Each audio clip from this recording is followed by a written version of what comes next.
আমি ভাবতেও পারিনি যে আজকে আমার সাথে এমনটা হয়ে যাবে। আমার সাথে কি হলো সেটা জানার জন্য পুরো ভিডিওটি দেখতে থাকেন। আমার রুমে আমি শুয়ে আছি, তখন হঠাৎ আমার ফুচকা খেতে ইচ্ছা করলো। তাই আমি ঘর থেকে বের হয়ে ফুচকার দোকানে যাওয়ার জন্য হাঁটা শুরু করলাম। ঘরের বাইরে এসে দেখি কি সন্ধ্যা হয়ে গেছে। কখন যে সন্ধ্যা হয়ে গেল বুঝতেই পারলাম না। হাঁটতে হাঁটতে ফুচকার দোকানের এখানে এসে পড়েছি। আসার পরে আমি ফুচকা আলাম আমাকে 10 টাকার ফুচকা বানাতে বললাম। আমি একা খাবো বলে 10 টাকার ফুচকাই নিলাম।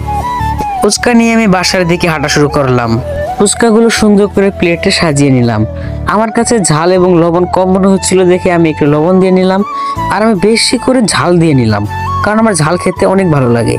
ঝাল দেওয়ার পর টক এবং ফুচকার রংটা একটু দেখুন কত লাল হয়েছে। কারেন্টটা আবার চলে গেল। আমাদের এখানে কারেন্টটা অনেক সমস্যা করে, একটু পর পর কারেন্ট যায় আসে। আপনাদের ওখানে কি কারেন্ট যায়? কমেন্টে বলে যাও। সব শেষে এখন আমি ফুচকা খাচ্ছি। ফুচকা খাওয়ার পর যে এত ঝাল লাগবে বুঝতেই পারলাম না, মাথা একবার নষ্ট হয়ে গেল। তো যদি আমার ভিডিওটা আপনাদের কাছে ভালো লেগে থাকে তাহলে প্লিজ লাইক করে দিয়ে যাবেন।